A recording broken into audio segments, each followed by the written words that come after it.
Merci d'abord au collectif de m'avoir invité, de m'avoir permis d'introduire ce sujet de la dette, de l'audit de la dette et de la dette odieuse, qui sont des questions essentielles actuellement pour la Tunisie, puisque la dette, ce n'est pas uniquement une obligation contractuelle, c'est pas uniquement un remboursement d'argent, ça touche aussi à la souveraineté d'un État, ça touche plus largement à un système. Donc l'enjeu actuel, il est énorme et le gouvernement tunisien doit absolument s'attaquer à ce problème de la dette puisque ça touche clairement à sa souveraineté. Alors j'ai peu de minutes donc je vais essayer d'aller à l'essentiel sur le concept de dette odieuse et d'audit de la dette.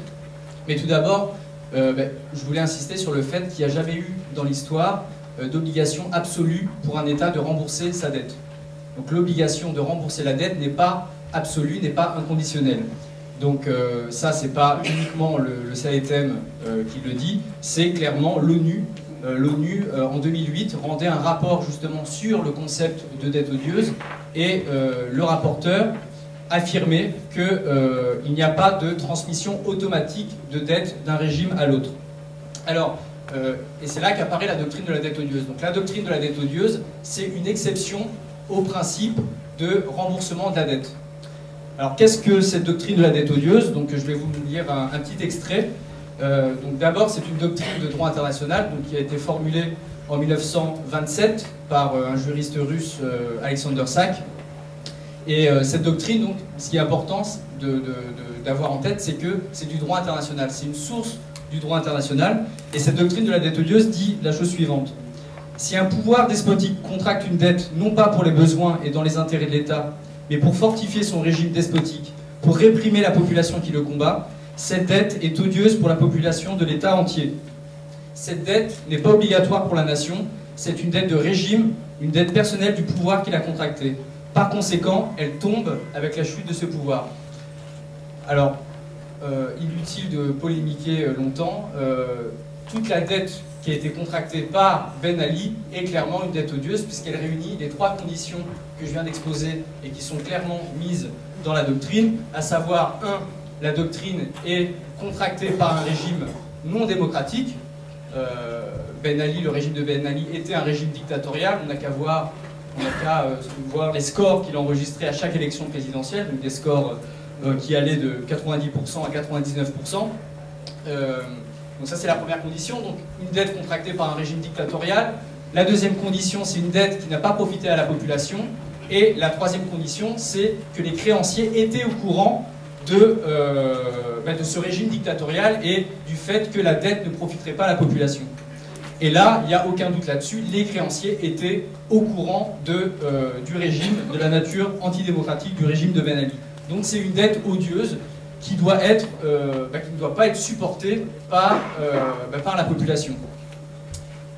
Cette doctrine ajoute que, en prêtant au régime antidémocratique, en contractant une dette odieuse, les créanciers ont commis un acte hostile à l'égard du peuple. Ils ne peuvent donc pas compter que la nation affranchie d'un pouvoir despotique assume ces dettes odieuses, qui sont des dettes personnelles du pouvoir.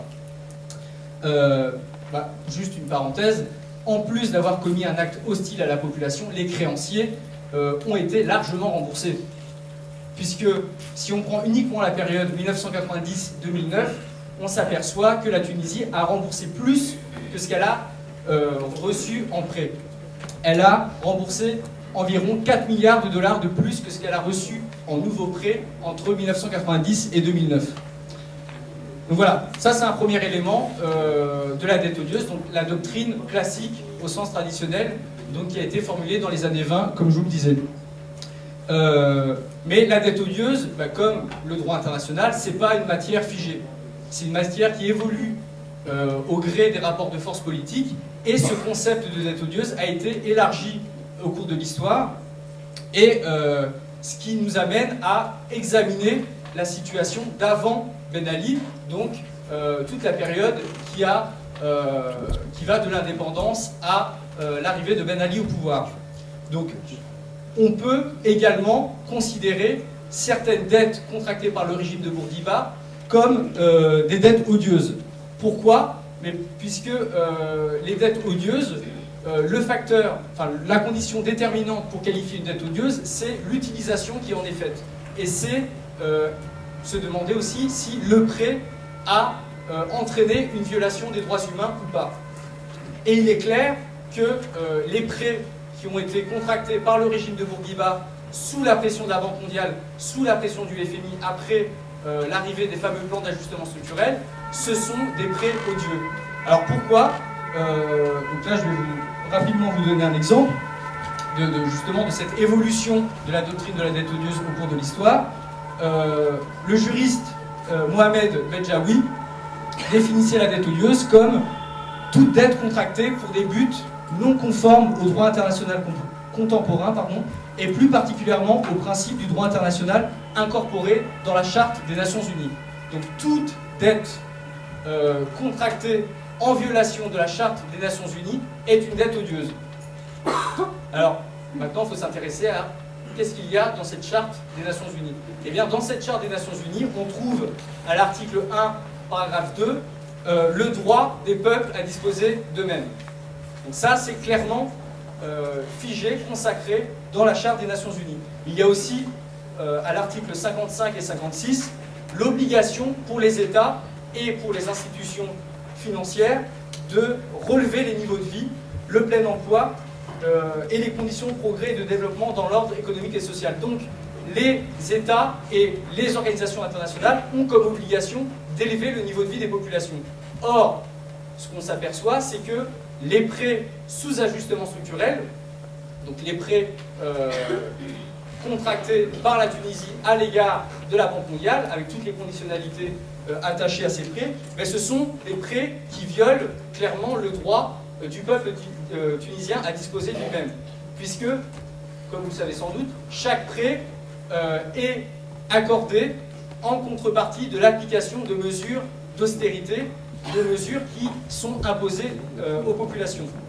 Et ces mesures, qui sont la privatisation des secteurs essentiels de l'économie, ou encore la suppression des subventions aux produits alimentaires, toutes ces conditionnalités, en plus de violer l'autodétermination du peuple tunisien, elles ont entraîné une diminution du niveau de vie de la population tunisienne.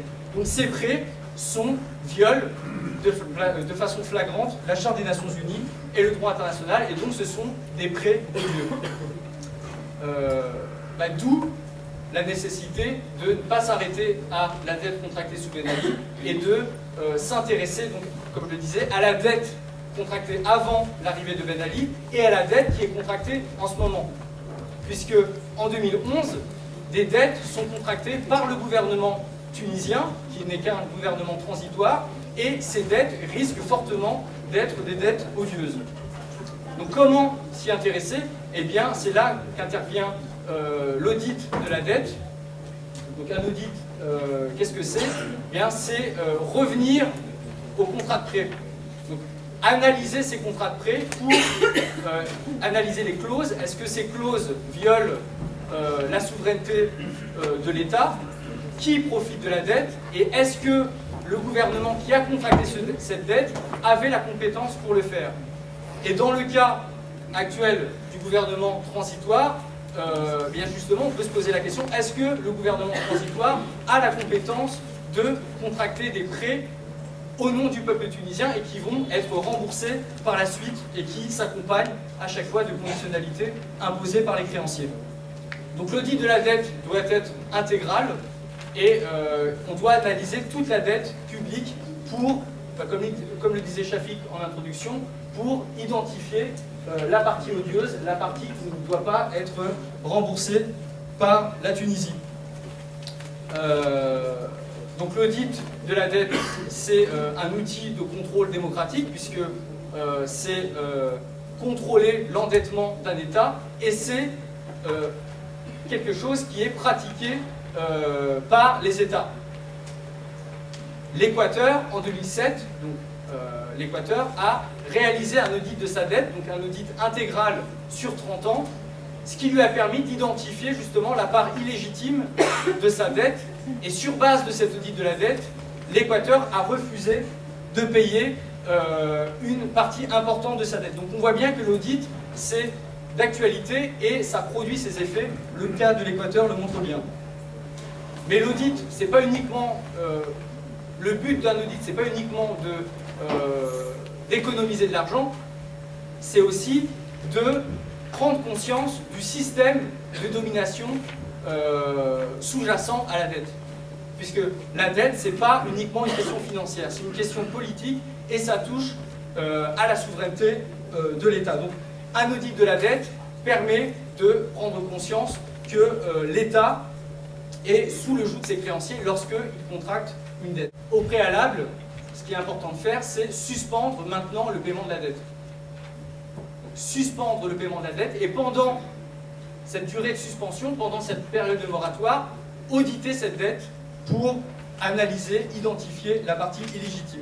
Et ça, les moratoires sur la dette, c'est aussi d'actualité. L'Argentine en 2001 a décrété unilatéralement une suspension du paiement de la dette. L'Équateur a fait de même en 2008.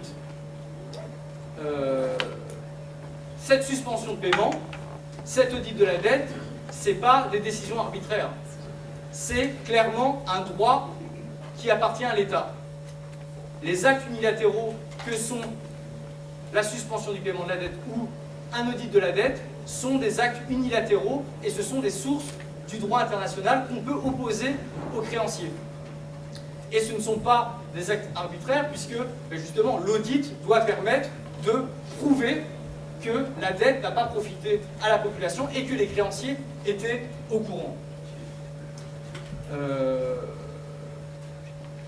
Donc, comme vous l'imaginez, le gouvernement de transition qui est en place en Tunisie ne va pas suspendre le paiement de la dette, ne va pas auditer la dette sans qu'il y ait une pression des mouvements sociaux, sans qu'il y ait une pression des partis politiques.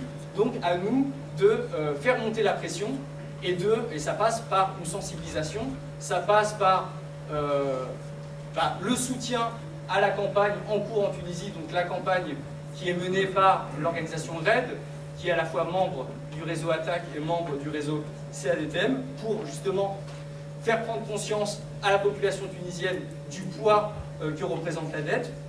Et ça passe aussi par mettre les créanciers en face de leurs responsabilités. Et on peut leur opposer des engagements qu'ils ont pris. Alors je vais en citer 3. Le Sénat belge, en juillet, donc on a fait pression pour cela, en juillet, le Sénat belge a adopté une résolution, donc les partis de droite et de gauche se sont mis d'accord pour adopter une résolution qui reprend justement ces deux mots d'ordre.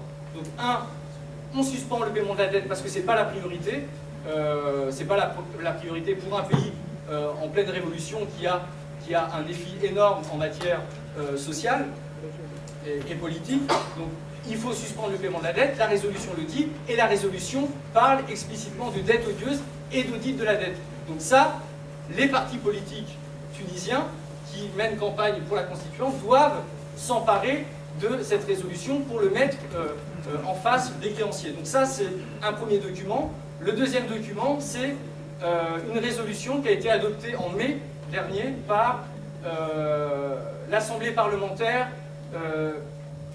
ACP, donc, qui réunit des députés d'Afrique, Caraïbes, Pacifique et des députés de l'Union européenne. Donc c'est une assemblée interparlementaire et qui reprend également la revendication de suspension du paiement de la dette et d'audit de la dette. Et enfin, le troisième élément, eh bien, c'est l'appel qu'on a lancé juste après le 14 janvier, qui est un appel signé actuellement par 120 parlementaires européens qui demandent aux créanciers, qui exigent des créanciers qu'ils suspendent le remboursement de leurs créances et qu'ils facilitent un audit de la dette tunisienne. Donc voilà, ces trois outils doivent être connus et doivent être utilisés par les mouvements sociaux, les citoyens, les partis politiques pour mener ce combat contre la dette. Enfin, là, je promets, je finis là-dessus. Donc le combat contre la dette, il est indispensable, hein. C'est une question économique, une question politique, j'y reviens pas, une question qui touche à la souveraineté de l'État tunisien. C'est un combat indispensable, mais insuffisant. Il faut également prendre d'autres mesures, il faut, et ça passe, donc je vais en donner quelques-unes de manière rapide. 1. Exiger la restitution des avoirs spoliés. On estime au bas mot, donc ça à chaque fois c'est les chiffres minimums qui sont communiqués. En 23 ans, c'est pas moins de 23 milliards de dinars qui ont été spoliés à l'État tunisien, au peuple tunisien, et qui ont trouvé refuge dans nos banques, en France, en Suisse, aux États-Unis, en Belgique, principalement.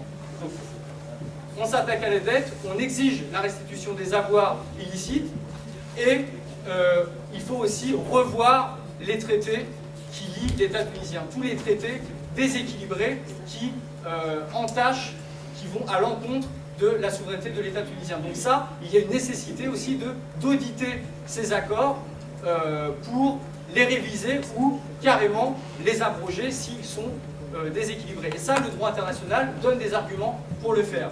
Et enfin, je ne vais pas trop détailler, il faut, pour la Tunisie, sortir du CIRDI. Le CIRDI, c'est peu connu, mais pourtant ça a un poids énorme. C'est le tribunal de la Banque mondiale qui règle les litiges entre les multinationales et les États. Et aujourd'hui, la Tunisie est poursuivie ça se chiffre en milliards d'euros, par les transnationales devant ce tribunal de la Banque mondiale, parce que ces multinationales s'estiment lésées par certaines mesures prises par le gouvernement tunisien. Donc ça, c'est un enjeu également pour la souveraineté de l'État tunisien de se retirer de cette juridiction de la Banque mondiale qui est un tribunal partial. Je vais m'arrêter là. Merci.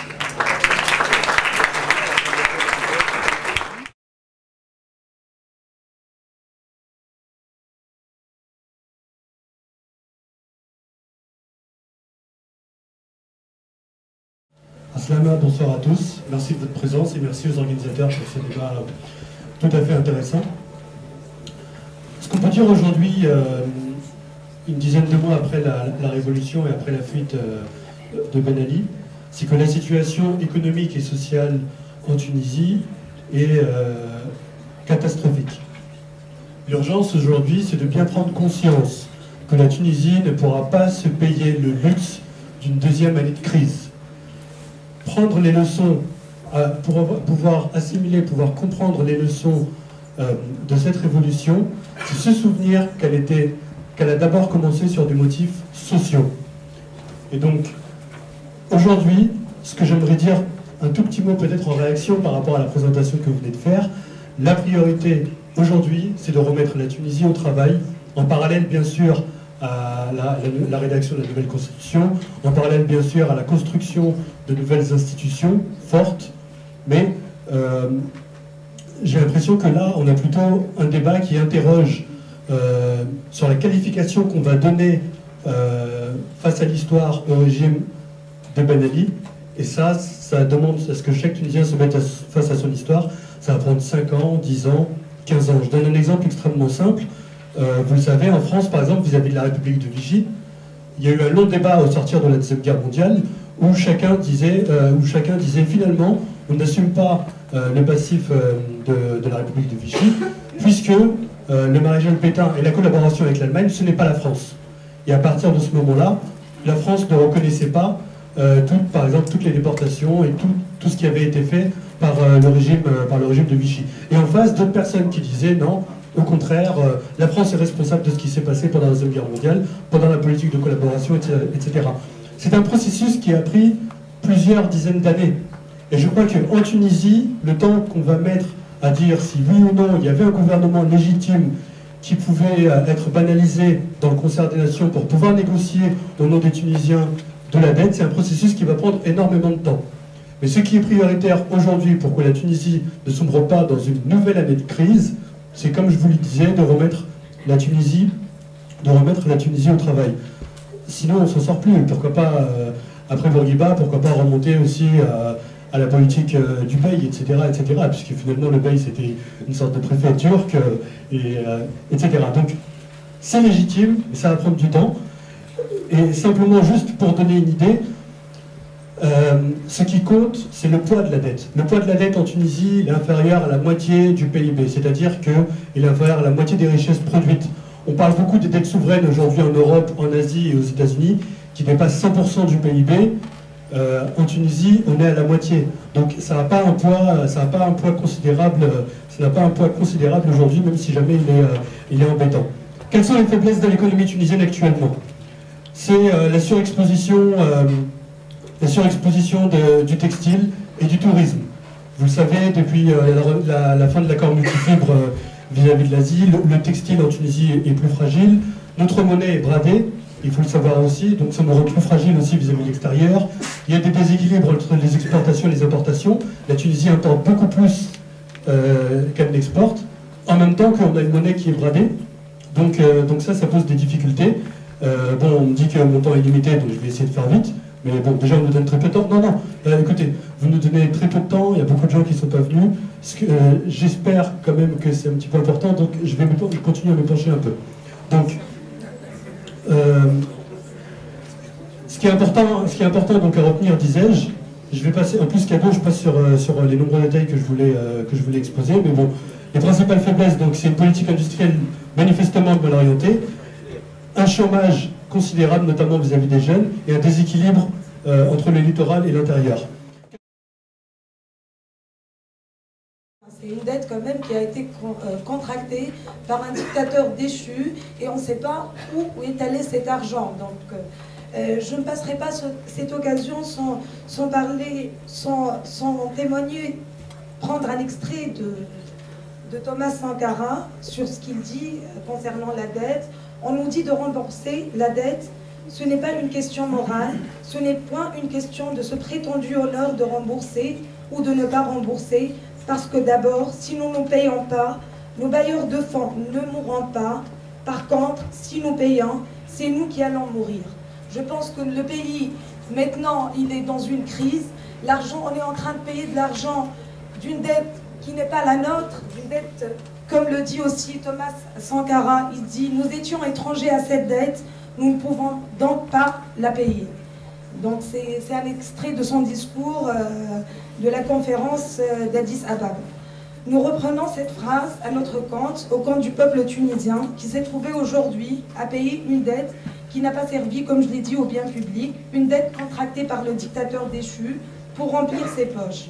Il n'est pas sans rappeler que nous, certains militants de la liste de Stourna, on était au Havre lorsque le gouvernement de Qaïd Sebsi était au G8, nous étions à l'anti-G8 et on s'est mobilisé essentiellement pour la mise en place d'un audit citoyen et pour l'arrêt immédiat de l'endettement et pour la suspension immédiate du paiement de la dette. Je rappelle aussi qu'une des associations qui est composante du réseau de Stourna est Redata qui est parmi les initiateurs de la mobilisation pour la suspension de la dette. Donc au-delà de cette position par rapport à la dette en soi, à cette dette odieuse, nous ne participons pas au gouvernement, mais on a le droit de vote et on va voter. Et le critère, et cette condition qui est la mise en place d'un audit par le gouvernement légitime, elle est une condition incontournable pour ceux qui veulent avoir les voix des listes de Stourna pour le vote. Je tiens aussi à dire qu'il ne suffit pas de dénoncer cette dette ou de l'audit, mais aussi dans la constitution à venir, de mettre les critères qui vont conditionner l'endettement. Donc nous, dans le réseau de Stourna, on propose que nous l'avons soumis à un nombre de critères. D'abord, on ne contracte pas une dette en cas d'insuffisance, puis la dette ne peut financer que les projets productifs pour s'assurer de la capacité de remboursement. L'endettement nécessite l'approbation de la Chambre des députés et la cohérence avec les plans de développement.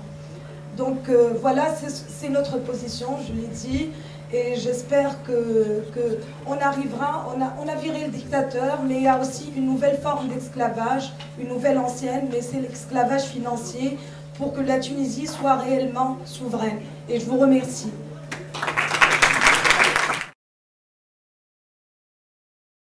Je voudrais apporter quelques précisions de sémantique par rapport à la dette odieuse et dette illégitime. Une précision importante parce que ce qu'on appelle une dette odieuse, c'est une dette qui a été transformée pour l'enrichissement des membres du régime et de sa famille. La dette, elle, illégitime, c'est elle dont le remboursement a privé le peuple tunisien de se développer. C'est-à-dire que le fait de rembourser cette dette-là, on n'a pas pu construire des écoles, on n'a pas pu générer de la croissance et on n'a pas pu développer le pouvoir d'achat des Tunisiens. Dans notre malheur, nous, Tunisiens, il y a des peuples qui ont eu un régime dictatorial, militaire, idéologique, politique. Il y a des peuples encore plus malheureux, ils ont eu, je dirais, des dictateurs corrompus. C'est-à-dire qu'ils ont utilisé leur position pour détourner de l'argent. Le cas de la Tunisie, c'est pire encore parce qu'on a eu non seulement un dictateur, non seulement corrompu, mais également il sait corrompre, dans le sens où il s'est enrichi, lui et sa famille, mais par contre, il n'a pas touché à l'argent externe, c'est ce que nous pensons, pour s'enrichir. Il s'est enrichi en utilisant, en suçant le sang des Tunisiens de l'intérieur, dans le sens où il avait les coffres de la Banque centrale de Tunisie ouverts, et il s'est enrichi, et le chiffre de 24 millions de dollars, en fait, pas de dinars, il est confirmé, il y a le patrimoine, effectivement, de la famille Zaba et compagnie. La position du Tunis Cool, elle est claire, nous sommes pour lancer un audit le plus tôt possible de cette dette. Nous pensons qu'il y a des dettes illégitimes, parce que quand on voit la situation de la Tunisie laissée après ce régime, elle est désastreuse, donc il y a forcément des dettes illégitimes. Je pense que nous allons avoir du mal à prouver qu'il y a eu des dettes odieuses, mais ce processus, il est extrêmement lent, ça prendra des années et des années, l'expérience des pays que vous avez cité tout à l'heure est longue, et comme disait l'intervenant tout à l'heure, une des priorités majeures aujourd'hui, c'est de relancer la mécanique de développement de la Tunisie. Quand on regarde aujourd'hui notre dette, elle est de 45% du PIB, ce qui est effectivement dans les zones acceptables. Quand on imagine que la France est au-delà de 100% et on va peut-être atteindre 200% en 2020, la Grèce, dont on parle beaucoup, elle est à 160 à peu près. Donc, le plus important aujourd'hui, c'est vraiment de relancer l'économie. Et pour relancer l'économie, nous, on a défini un certain nombre de mesures de financement. Je ne sais pas si vous me rendrez la parole tout à l'heure pour parler comment on va financer le développement, sans recourir à la dette ou au minimum de dette. Donc on en parlera tout à l'heure. Mais l'essentiel pour nous, c'est effectivement lancer l'audit. Mais pendant ce laps de temps qui va durer longtemps, il faut redynamiser l'économie et il faut lancer le développement pour développer et générer de la croissance et résorber les 800 000 chômeurs que nous avons malheureusement aujourd'hui.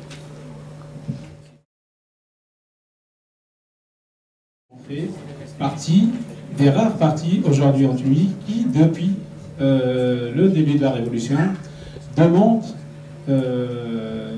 l'annulation de la dette et demandent de façon urgente un moratoire sur la question de la dette pour permettre de prendre les mesures d'urgence par rapport aux questions sociales posées en Tunisie aujourd'hui. Donc, en ce qui concerne la position du PCET, il est vrai aujourd'hui qu'on soutient la campagne lancée sur l'audit de la dette, sur la question de la dette odieuse. Nous faisons partie ici en France du collectif organisateur de ce débat, mais nous nous arrêtons pas sur les questions. C'est vrai que les questions telles que la notion de la dette odieuse, etc., c'est des points d'entrée aujourd'hui pour faire face à ce problème, mais la question de la dette comme étant un outil de politique économique. Donc nous, on pose la question de la dette en lien avec les politiques économiques qui sont imposées à la Tunisie. Donc si on pose la question de cette manière-là, ça va nous renvoyer vers une autre question. Quelle politique économique appliquée en Tunisie? Une politique économique qui sera toujours soumise aux mêmes impératifs, c'est-à-dire les intérêts et le profit des puissances occidentales, des multinationales, ou bien une politique économique qui est réorientée pour satisfaire le besoin du peuple tunisien. Donc, je pense que ça, c'est une question, et d'ailleurs, peut-être qu'on reviendra tout à l'heure. Nous, on est sur, s'agissant de la question de la dette, c'est-à-dire qu'aujourd'hui, la Tunisie n'est pas tenue de rembourser la dette contractée par Ben Ali et même la dette précédente. Voilà. Merci, bonjour à tous. Permettez-moi de commencer par essayer de décrisper un peu la salle, parce que je vois des visages un peu inquiets, un peu pâles. La question de la dette et la décision, que ce soit unilatérale ou multilatérale, de remettre en question ou de refuser ou de geler le remboursement de la dette n'est pas une déclaration de guerre. Ce n'est pas un acte de guerre. Au contraire, quand il est accompagné d'arguments juridiques, légaux, et Renaud vient de parler de tous les arguments dispositifs juridiques, la doctrine de la dette odieuse, etc. Quand ils sont accompagnés de ces arguments-là, ça devient un acte souverain. N'oublions pas qu'on est en train de parler de souveraineté avant tout. La décision donc de suspendre le remboursement de la dette est un acte souverain, un acte citoyen quand il implique la société civile, comme ça a été le cas pour l'Équateur par exemple, et non pas un acte de guerre.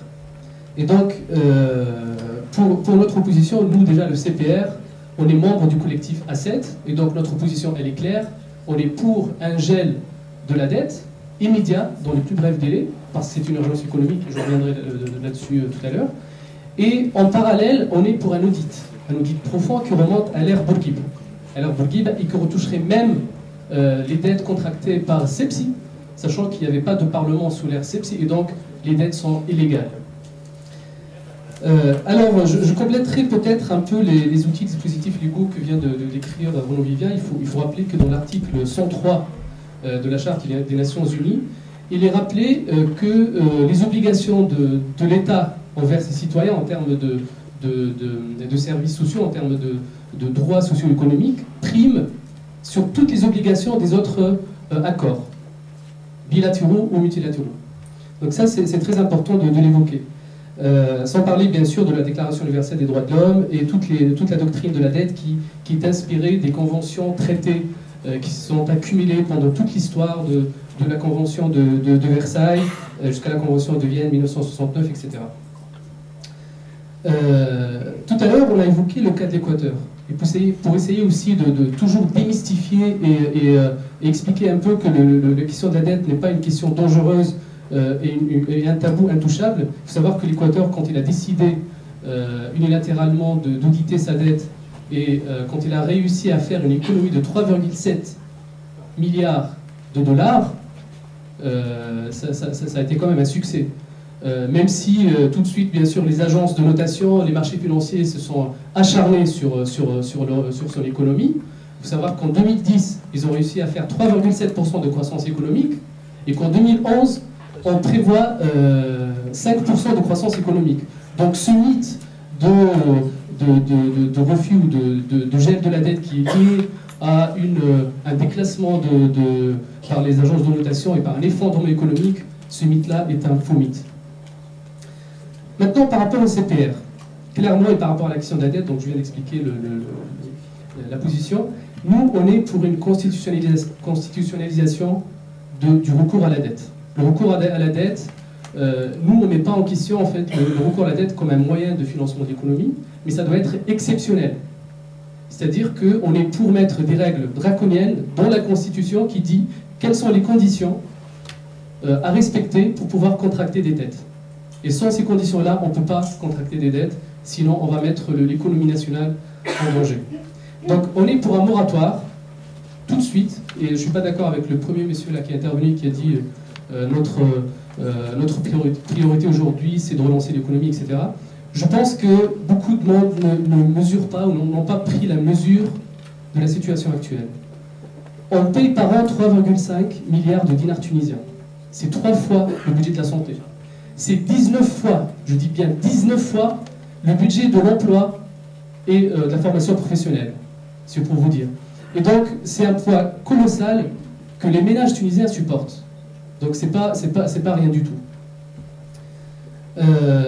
Et donc, voilà, ce moratoire, je pense qu'il donnerait une bouffée d'oxygène à l'économie tunisienne et permettrait, en période de relance, on demande tout simplement un moratoire, un gel du remboursement des dettes pendant 6 mois, peut-être 1 an, le temps de réinjecter cet argent-là dans l'économie nationale et investir.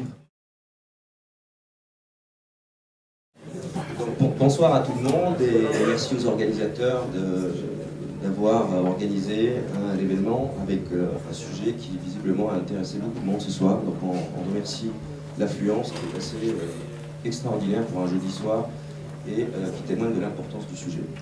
Donc je souhaiterais pour le coup bien préciser la position du parti que je représente ce soir, compte tenu de l'importance de ce thème, et en dissociant, si vous le permettez, en deux parties, la problématique. C'est déjà répondre par rapport à la proposition de suspendre unilatéralement, ou alors annuler, ou alors ne pas rembourser. Il y a eu plein de définitions de cet acte-là. En ce qui concerne le PDP, nous pensons que ça ne serait pas judicieux de prendre cette décision unilatéralement, je précise bien unilatéralement, pour la simple et bonne raison que le coût de cette décision pourrait être supérieur aux gains qu'on pourrait, ou aux bénéfices qu'on pourrait en avoir, ou en tirer.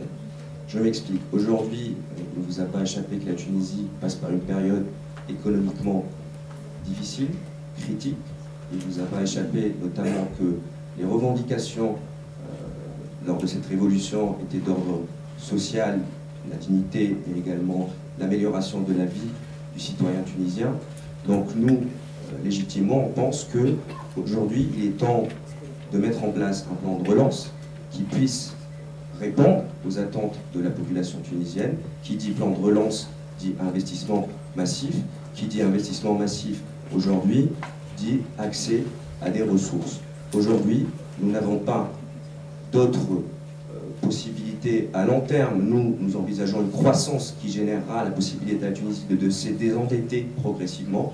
Il n'empêche, sur cette période court terme, il est difficile aujourd'hui d'envisager l'annulation, la suspension-annulation du remboursement de la dette, parce que tout simplement, ça risquerait de nous créer une fermeture à l'accès aux ressources, qui est justement ces ressources nous permettront de répondre à la population tunisienne dans l'immédiat qui a besoin d'investissements dans les régions, notamment toutes les régions du pays, le sud, le nord, le nord-ouest et les régions qui ont été privées pendant 30 années de Ben Ali. Ça serait quand même dur qu'ils soient privés des 30 années de Ben Ali et puis que dès qu'il y a une révolution, tout s'arrête d'un coup. Donc c'est pourquoi on prône plutôt la prudence par rapport à cette approche.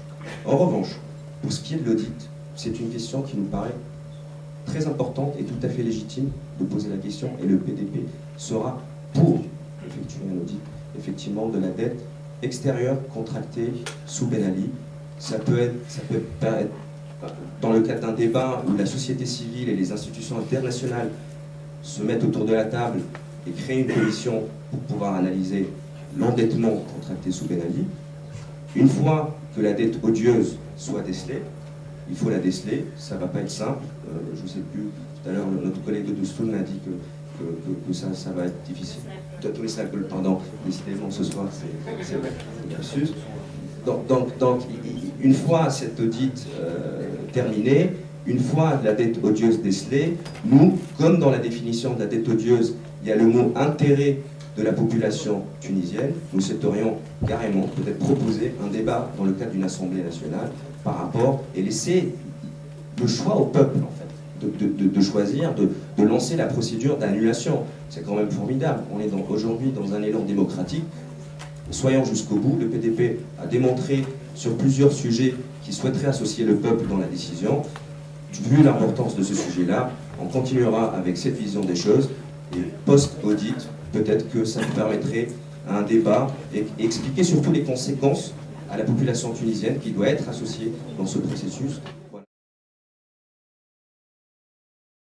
Bonsoir tout le monde. Je vais essayer d'être bref pour que je puisse avoir un peu plus de temps sur la politique économique tout à l'heure. Une petite remarque introductive. Le débat aujourd'hui portera entre autres sur la souveraineté économique ou la souveraineté. Je vous avoue que je goûte très peu que nos amis nous disent la Tunisie doit faire ceci ou doit faire cela. Si la Tunisie doit faire quelque chose, c'est aux Tunisiens de le décider. Ça, c'est une première remarque de forme. Par rapport à l'audit, oui.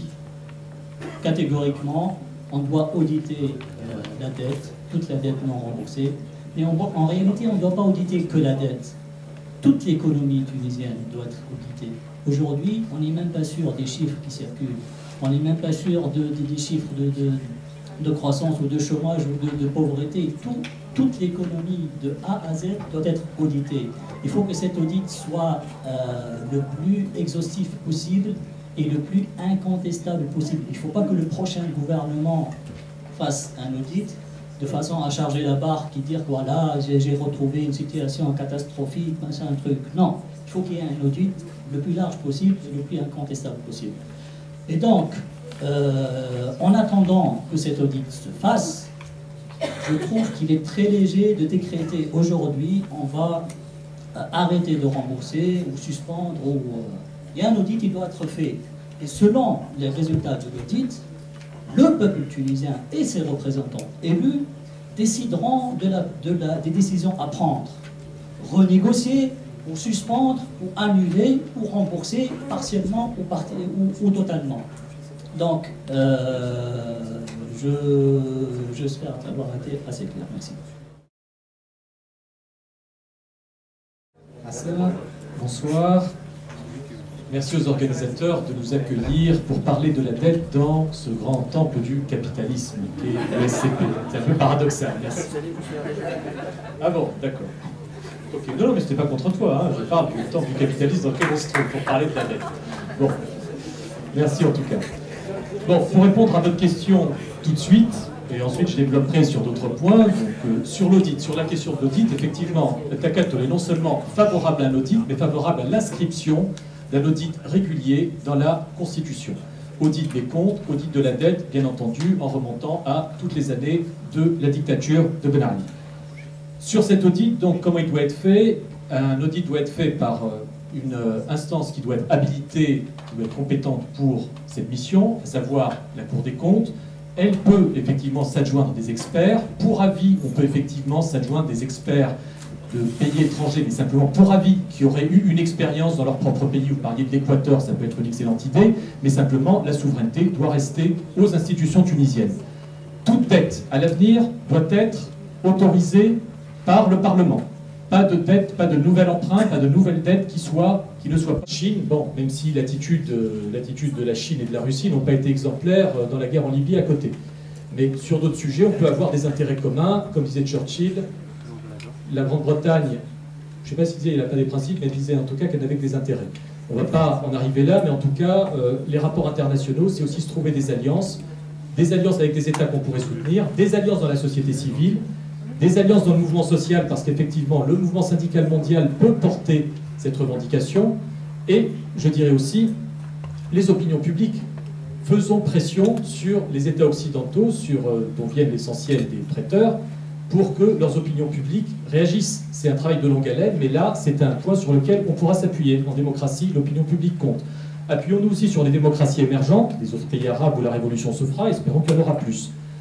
Autre chiffre dont il faut parler, c'est la composition de la dette de la Tunisie. Effectivement, on cite le chiffre de 40%, qui est un chiffre assez bas, plus bas que celui de certains pays européens, plus bas que celui de la France, plus bas que celui de l'Italie, qui est exponentiel, parlons pas de la Grèce. Mais dans cette dette, il y a 80% de dette extérieure à rembourser en devises, 20% de dette nationale. Bon, là, effectivement, c'est une tendance à inverser d'urgence, et dans les projets que nous mettrons en œuvre, parce qu'effectivement, à Takato, nous sommes pour une relance de l'économie, tout de suite, rapidement, sur un grand programme d'infrastructure qui sera la principale ossature de ce programme pour décloisonner les régions de l'intérieur, construction d'autoroutes, de chemins de fer, etc. Nous en parlerons tout à l'heure, mais qui iront d'est en ouest, donc qui créeront du travail sur toute une latitude dans la Tunisie. Il faudra des investissements, il faudra effectivement des investissements. Et là, nous privilégierons les investissements intérieurs, l'endettement intérieur, pour qu'effectivement, nous ne retrouvions pas dans la même spirale que nous avons connue il y a des années, entre les mains du FMI ou entre les mains de prêteurs odieux, aussi odieux au moins que la dette qu'ils nous ont fait contracter.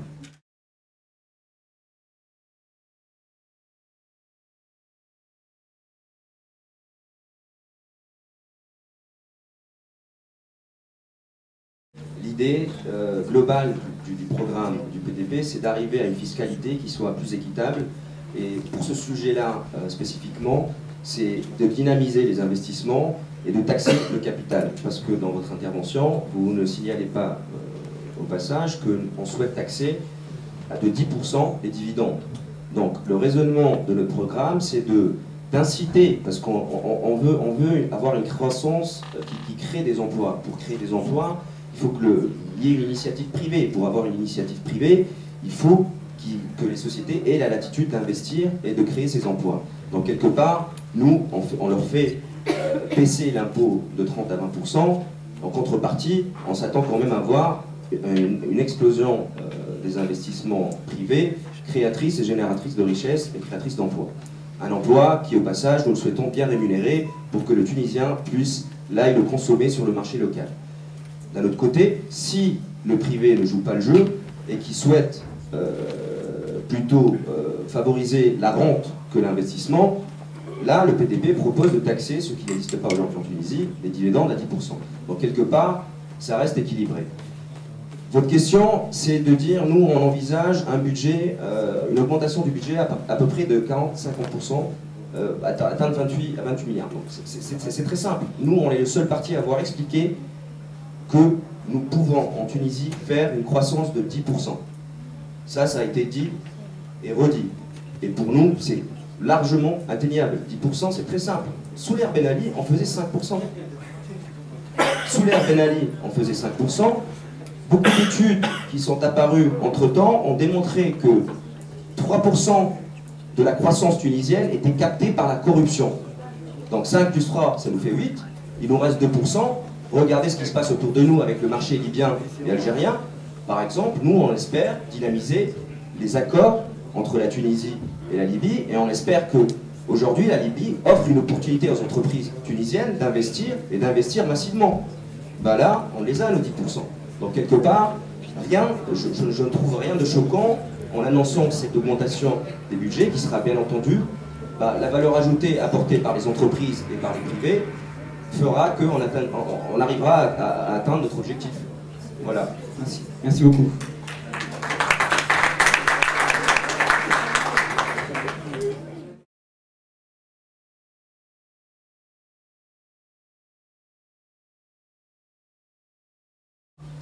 La baisse de l'impôt sur les sociétés apparaît aujourd'hui nécessaire pour donner de l'air aux entreprises. On sait qu'elles sont en situation catastrophique. Bon, cela dit, à côté, on ne se base pas uniquement sur une baisse de l'impôt sur les sociétés.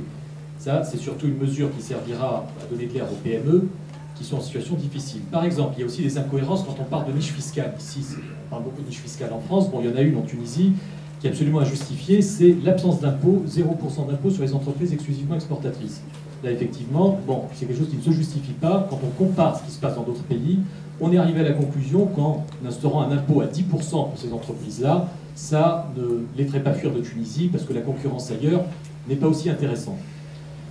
À côté de ça, effectivement, bon, impôt sur les dividendes, bon, un impôt sur les dividendes qu'on pense aussi instaurer, un impôt sur les plus-values immobilières aussi. Et vous me posiez la question, donc bon, sur l'impôt sur le revenu, c'est autre chose, vous n'avez pas posé la question, donc on en parlera peut-être après.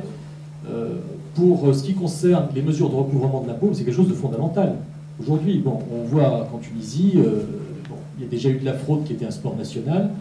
On ne sait pas si les impôts sont réellement payés. Vous me dites comment? C'est effectivement en réformant l'entreprise, ça c'est une chose, mais en réformant l'administration fiscale, en faisant en sorte qu'on ait des fonctionnaires mieux formés et aussi, pourquoi pas, mieux payés pour qu'ils soient plus motivés, qu'il y ait des mesures qui ne soient pas uniquement répressives, mais des mesures qui soient incitatives pour les entreprises pour payer leurs impôts, qu'il y ait d'abord une sorte de pédagogie qui soit faite auprès des entreprises pour leur dire que c'est un impôt citoyen. Quand on voit que les gens aujourd'hui ne paient pas leurs impôts, ne paient pas leur facture, on va dire, à la STEG et tout ça, c'est un coût à la société d'électricité, bon, c'est un coût à mettre ces entreprises par terre. Donc il y a aussi toute une pédagogie citoyenne à faire, et cette pédagogie ne peut s'appuyer que sur une administration performante, parce que le recouvrement de l'impôt ne peut se faire que par l'administration. Même, on va dire, les plus libéraux ne remettront pas en cause l'administration, bon, sauf ceux qui vous disent que le recouvrement de l'impôt coûte moins cher de supprimer. Bon, on n'est pas de cela. Voilà, donc une administration performante, des fonctionnaires mieux formés, des entreprises sensibilisées, et justement une action pédagogique vis-à-vis d'elles pour que les impôts soient réellement payés. Et bien sûr, la lutte contre la fraude, la lutte contre la corruption, ça ne doit pas s'arrêter, ça doit être un des chantiers pour le passé, mais aussi pour l'avenir, pour que ça ne se reproduise pas, sinon la révolution n'aurait malheureusement servi à rien.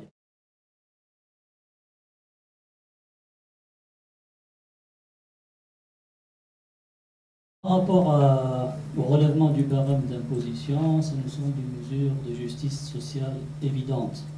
Aujourd'hui, le seuil de non-imposition en Tunisie est très bas. Il est à peu près à la moitié du SMIC, c'est-à-dire qu'un salarié qui touche à peu près la moitié du SMIC, il commence à payer des impôts. On trouve ça injuste. Et en réalité, pourquoi l'État se trouve dans cette situation? Parce qu'en Tunisie, l'État matraque ceux qu'il arrive à attraper, c'est-à-dire les salariés. Tous les commerçants, les non-salariés et les entreprises jouent à ce sport et sont très bons de frauder le fisc. Donc, il faut augmenter ce seuil d'imposition, ce seuil de non-imposition, ce qui équivaut en réalité à une augmentation de revenus annuels pour les couches les plus défavorisées. Or, ces couches-là, c'est connu, ce sont des couches qui consomment. Elles ne vont pas thésauriser ce surplus de revenus, elles vont consommer, et donc ça va faire tourner la machine économique. Donc, ça c'est le premier point. Donc, le relèvement du seuil d'imposition n'est pas un geste inconsidéré économiquement, c'est un geste de justice sociale, mais même économiquement, par les taxes indirectes, l'État retrouvera une partie de ses billes. Deuxièmement, par rapport à la fraude fiscale, la fraude fiscale en réalité en Tunisie est le symptôme que le Tunisien estime qu'il n'en a pas pour son argent. Le Tunisien estime que lorsqu'il paye l'impôt, il n'est pas sûr que l'État va faire un bon usage de cet argent. Donc il faut une œuvre de pédagogie, oui. Il faut expliquer que, au lieu d'être obligé, aujourd'hui tout le monde se plaint de l'état lamentable de l'école publique. En Tunisie, tous ceux qui ont les moyens mettent leurs enfants dans le privé, et en plus ils payent des cours particuliers. Tout ça parce que l'école est délabrée. Pareil, tous ceux qui ont les moyens, ils vont dans les cliniques privées, ils ne vont pas à l'hôpital public. Donc il faut expliquer aux Tunisiens que si on veut des services publics de qualité, il faut que chacun participe, selon ses moyens, au financement des revenus de l'État. Donc il y a une part de pédagogie, il y a une part de rigueur, parce que oui, il faut qu'à partir du 24 octobre, c'est-à-dire à partir de l'élection d'une assemblée légitime, il n'y ait plus de passe-droit, que tout le monde soit égaux devant la loi, tout le monde paye ses impôts, tous, sans exception. Et que ceux qui ont le plus le moyen, ils doivent savoir qu'ils paieront plus, ils doivent payer. Ils doivent payer, c'est même un investissement logique. S'ils veulent vivre dans un pays qui se développe, s'ils veulent profiter de services publics de qualité, il faut que chacun, selon les moyens, accepte, joue le jeu. Et c'est du donnant-donnant. Donc chacun participe au financement de l'État, mais chacun profite aussi pareil.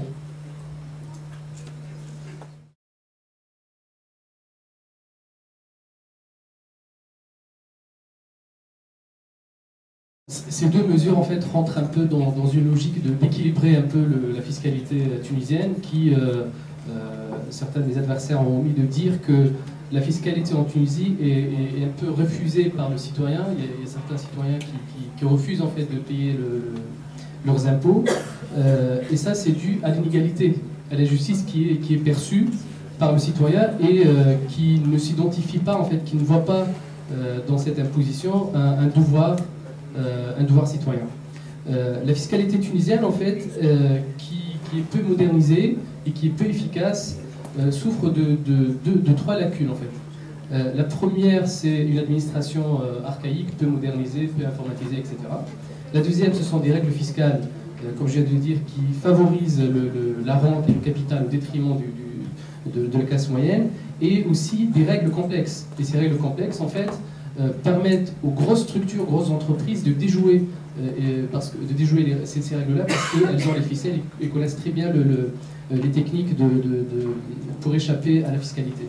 Et pour équilibrer ça et pour rendre cette imposition légitime et acceptée par le citoyen, on veut l'équilibrer. Alors comment l'équilibrer? Par la TVA, justement, en essayant de la baisser, parce qu'on dit clairement qu'on veut revoir et réviser la TVA dans le sens où on veut alléger les dépenses de la classe moyenne, donc on va forcément la baisser. On ne dit pas de combien, tout simplement parce qu'on n'a pas des chiffres exacts en fait pour estimer, on va dire, le manque qui va être produit par telle baisse, tout simplement parce qu'il y avait beaucoup de fraude et qu'on manque de données fiables en Tunisie.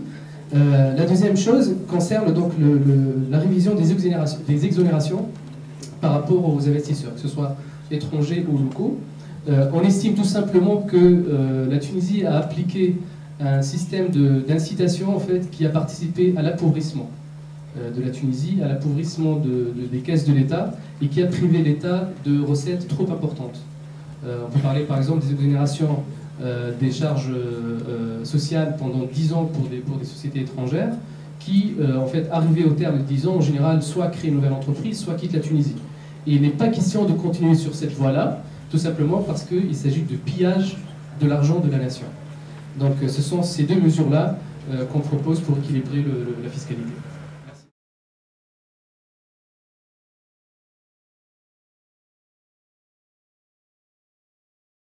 Tout d'abord, la question de la fiscalité, elle touche directement à une question importante qui renvoie directement à la justice sociale. C'est la question de la répartition. Et aujourd'hui, si on regarde ce qui se passe en Tunisie, les chiffres nous montrent que ce sont les plus pauvres qui payent le plus aujourd'hui en Tunisie et non pas les plus riches. Donc, aujourd'hui,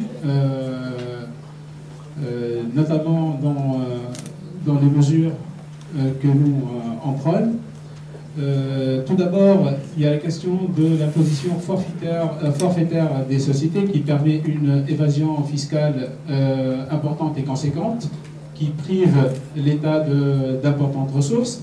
Il y a les exonérations qui sont destinées aux investisseurs étrangers notamment. L'autre question, c'est que, en ce qui nous concerne, ça a été évoqué, la question de l'abaissement et de la révision de tout ce qui est impôts indirects. Et on sait bien que les impôts indirects sont les impôts les plus justes. Et notamment l'abaissement des impôts indirects qui touchent les biens de première nécessité, c'est-à-dire les biens qui sont consommés par les couches populaires.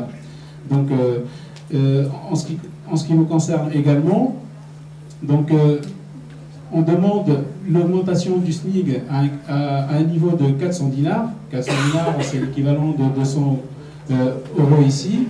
Et par conséquent, on place le niveau de l'imposition à 5000 dinars de revenus annuels. 5000 dinars, ce n'est pas une somme importante. Ça permet justement de soulager les couches et les revenus faibles du poids de l'impôt, sachant que l'impôt en Tunisie perçu par l'État sur les salaires, c'est un impôt qui est prélevé directement.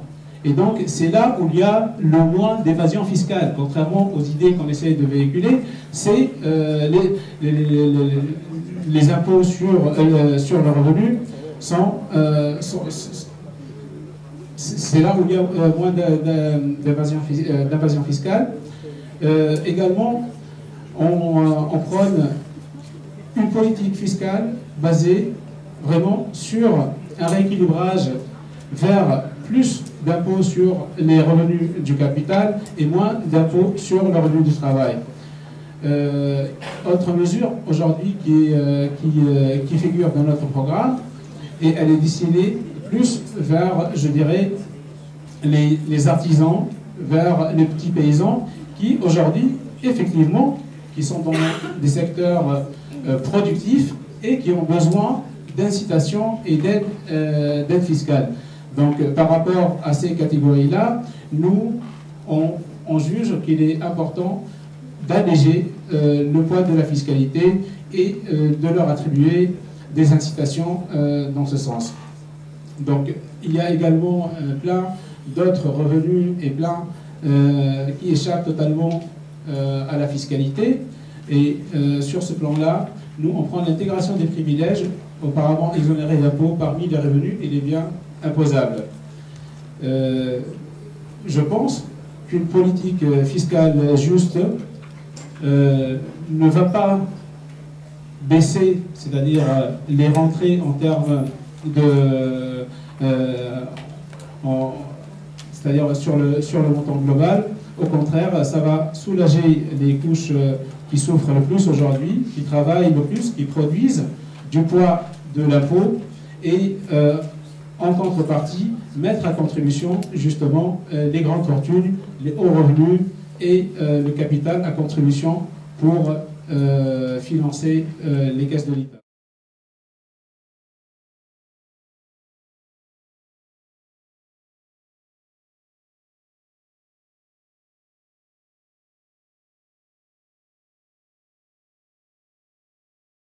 L'Assemblée nationale constituante sera une assemblée souveraine. Donc elle aura effectivement les moyens de se prononcer en exerçant sa souveraineté sur cette question. Remettre en cause ce plan, oui, pour ce qui ne va pas, effectivement, ça fait partie, il doit être intégré dans l'audit que nous envisageons de faire. En bloc, je dirais non, il faut ensuite analyser ce plan point par point.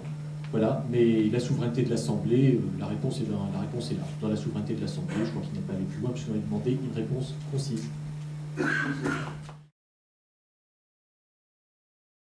Le gouvernement transitoire n'avait pas mandat pour négocier sur une durée aussi longue, et donc le 24 octobre, commençant une page blanche.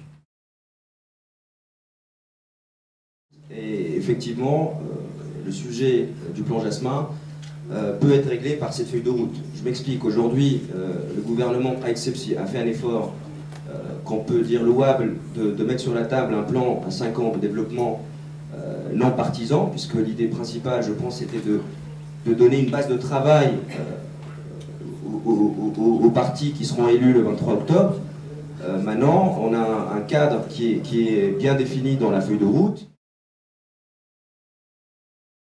Le plan Jasmin, c'est un choix idéologique qui a été imposé de facto sur le peuple tunisien. Il n'est pas question de l'accepter. L'Assemblée constituante sera souveraine sur les questions économiques. C'est au peuple tunisien de choisir le modèle économique auquel il aspire, et non pas 11 partis sur 107, ou 110, ou je ne sais pas combien.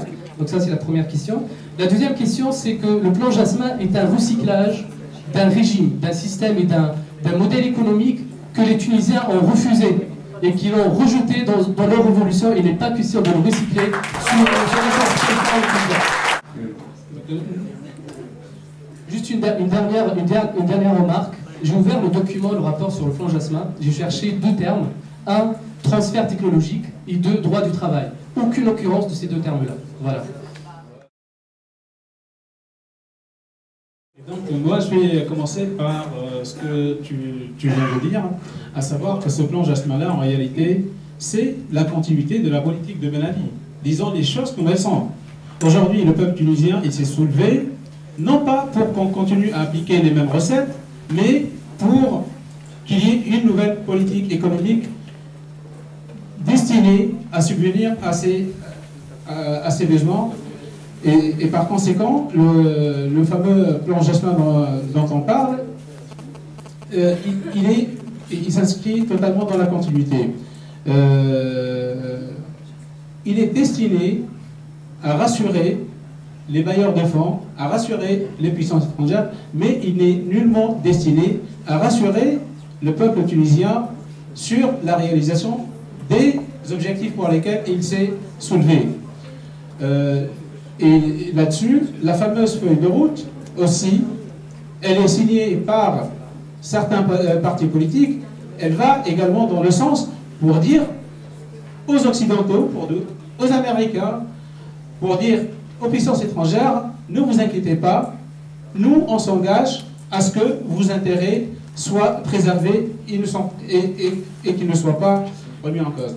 Le problème dans ce qui se passe aujourd'hui, c'est que on est en face d'un gouvernement dit provisoire, mais un gouvernement qui s'inscrit dans la durée. Les dernières déclarations de Beji Caïd Essebsi, elles vont dans ce sens. Beji Caïd Essebsi ne compte pas prendre sa retraite après le 23 octobre. Pas seulement Beji Caïd Essebsi, mais tous ceux qui détiennent toujours le pouvoir. Laissez-moi finir. Donc, tous ceux qui détiennent le pouvoir économique aussi aujourd'hui en Tunisie, ils ne veulent pas et ils n'accepteront pas une remise en cause de ces privilèges. Ils n'accepteront pas, c'est-à-dire de rendre compte du pillage de l'économie tunisienne qu'ils ont opéré pendant des années.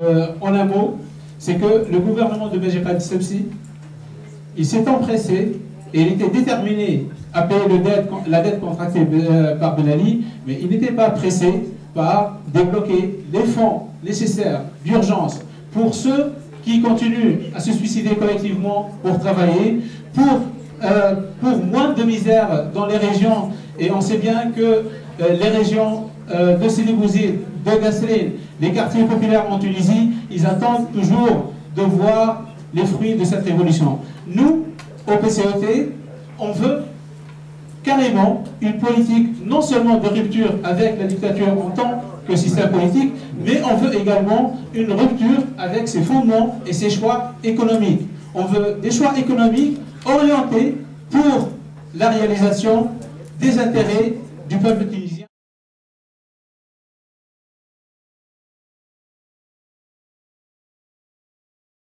Il est possible d'atteindre 8,5% de croissance sur les 2 prochaines années, à partir de la deuxième année, dans 2 ans.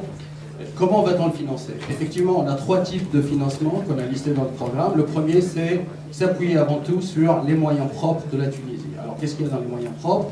Nous proposons, entre autres, nous sommes pour un État fort, mais un système privé aussi fort, et nous proposons de faire une introduction partielle d'un certain nombre d'actifs aujourd'hui non stratégiques, étatiques aujourd'hui, notamment les sociétés de production de sucre, quelques sociétés hôtelières, plus un certain nombre de listes d'entreprises que vous pouvez consulter sur notre site. Ceci devrait nous générer dans les 3 à 4 milliards de dinars par une introduction sur la bourse de Tunis d'un certain nombre de sociétés. La deuxième source de financement, nous proposons de lancer un plan national destiné à des personnalités physiques et pas morales, c'est-à-dire les individus, les Tunisiens, que ce soit ici ou en Tunisie, contribueraient pour créer ce fonds souverain, je dirais, pour financer les certains développements. Nous proposons également de taxer. Alors on est contre l'augmentation de la TVA d'une manière unilatérale. Par contre, on a sélectionné quelques secteurs dont l'augmentation de la taxe permettrait de générer le développement du secteur lui-même.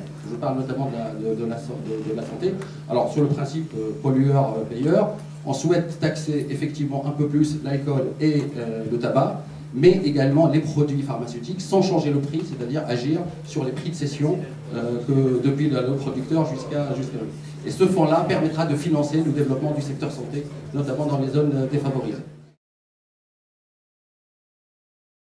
En ce qui nous concerne, donc la surexposition de l'économie tunisienne au textile et au tourisme la rend vulnérable par rapport aux aléas internationaux. Le chômage des jeunes donc, fait qu'en Tunisie, il y a une crise sociale que vous connaissez tous. Il y a un déséquilibre des ressources, puisque la Tunisie a peu de ressources, notamment les ressources énergétiques. Et enfin, je crois qu'on est les seuls à en parler ce soir, le poids de l'économie informelle. Donc ce que nous proposons par rapport à tout ça, en tant que parti écologiste, ce ne sera pas une surprise pour vous, une conversion écologique de l'économie en orientant le matériel de production vers les énergies renouvelables. Ça commence déjà, par exemple vous avez le projet Desertec, vous avez des constructions électriques en Tunisie qui font partie du savoir-faire tunisien, et vous avez un savoir-faire considérable dans ces industries dans notre pays. Pour l'économie informelle, nous proposons un plan d'accompagnement des travailleurs précaires, justement pour que cette économie informelle puisse cheminer petit à petit vers l'économie conventionnelle. Pour cela, nous proposons un statut transitoire pour chacun d'entre eux qui mêle une allocation, un plan de formation et un plan de progression. Nous proposons également la renégociation de l'accord entre la Tunisie et l'Union européenne. C'est le nœud du problème, et j'insiste dessus, puisque c'est un accord inéquitable, avec libre circulation des biens et des services pour les Européens et rien pour les Tunisiens. Et justement, le problème de la fiscalité, c'est qu'il y a des zones franches pour les Européens et des taxes pour les Tunisiens. Et enfin, je crois que sur le titre de la dette, il y a un point qui peut nous mettre d'accord, et ça me surprend que ce ne soit pas appliqué. Il faut nationaliser toutes les entreprises dans lesquels les familles autour de Ben Ali avaient des participations pour que l'État et les Tunisiens puissent en profiter. Je vous remercie. Qu'est-ce qu'on va mettre dans la prochaine constitution pour l'endettement? Je vous ai dit et je vous répète ce que nous on propose, c'est le non-endettement dans le cas d'insuffisance, le contrôle de l'endettement pour essentiellement les secteurs productifs pour garantir le remboursement, et en plus l'approbation de la Chambre des députés au Parlement par rapport à l'endettement. Donc je voulais simplement savoir, qu'est-ce que vous, en tant que parti politique, qu'est-ce que vous proposez et pour la Constitution, pour les prochains endettements, s'il y aura des prochains endettements?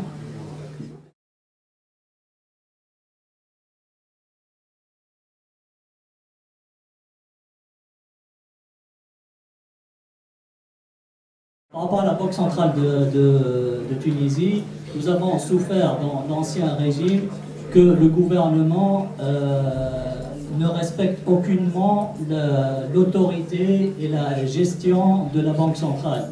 Et que donc on a vu que, voilà, on connaît tous l'histoire, que des membres bien placés de l'ancien régime qui se présentent devant la Banque centrale et qui se servent comme si c'était la banque de leurs parents. Donc, nous considérons que la Banque centrale, en tant que gérante du dinar tunisien, doit être protégée de la mauvaise utilisation de ces fonds, des devises tunisiennes par le gouvernement. Elle doit être uniquement responsable devant le Parlement. Sur la Banque centrale, effectivement, le rôle de la Banque centrale, bon, moi je pense qu'une Banque centrale indépendante représente certains dangers. Aujourd'hui, la souveraineté, on la retrouve. Il y a une période de transition, pour répondre à votre question, qui était nécessaire. Et cette transition aujourd'hui est terminée, la souveraineté est retrouvée. Et effectivement, le gouvernement, le Parlement devront avoir un contrôle sur les choix économiques qui seront faits. L'Assemblée constituante aura une souveraineté totale. Et les actes de l'Assemblée constituante primeront sur tous les actes précédents. Elle pourra défaire tout ce qui a été fait précédemment. C'est une logique juridique, je ne sais pas s'il y a des juristes dans la salle, mais c'est la logique juridique la plus limpide qu'on apprend en première année. On sort d'une période de dictature sur la Banque centrale où effectivement on avait un État, un président qui était tout. Aujourd'hui, on va avoir un État démocratique, je l'espère, qui va s'installer, et un contrôle démocratique n'a rien à voir avec le contrôle d'une dictature sur une banque centrale. La première chose à éviter, c'est d'avoir une banque centrale avec l'image qu'on a eue juste après le 14 janvier, c'est-à-dire avec Leïla Ben Ali qui a le trousseau de clés qui va servir à la caisse. Donc pour ça, il va falloir réformer effectivement la banque centrale, garantir son indépendance. Aujourd'hui, il y a un travail qui est fait, bien sûr, c'est pas suffisant.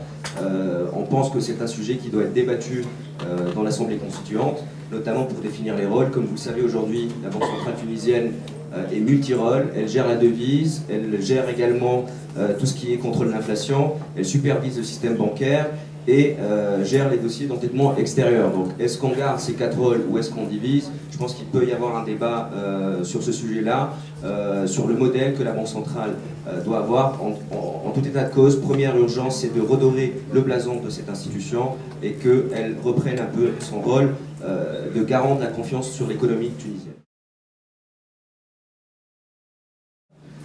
Nous, on est clairement à peu près, on a le même programme que Dessous, c'est-à-dire qu'on veut mettre des règles draconiennes sur le recours à la dette. Par contre, je rappelle que juste le vote l'accord du Parlement en fait sur les emprunts contractés existe déjà sous l'ère Ben Ali, donc c'est pas une nouvelle chose. Et sur le deuxième volet, sur la Banque centrale, donc nous, on est clairement pour une autonomie de la Banque centrale, notamment vis-à-vis des institutions financières internationales. Et la Banque centrale doit travailler clairement en collaboration avec le gouvernement national, pour assurer les équilibres monétaires et budgétaires. C'est ça le rôle de la Banque centrale. En ce qui nous concerne, la politique bancaire, comme la politique fiscale, elle doit être au service des grands choix économiques. Les grands choix économiques, en ce qui concerne le PCOT, il s'appuie sur un rôle important de l'État pour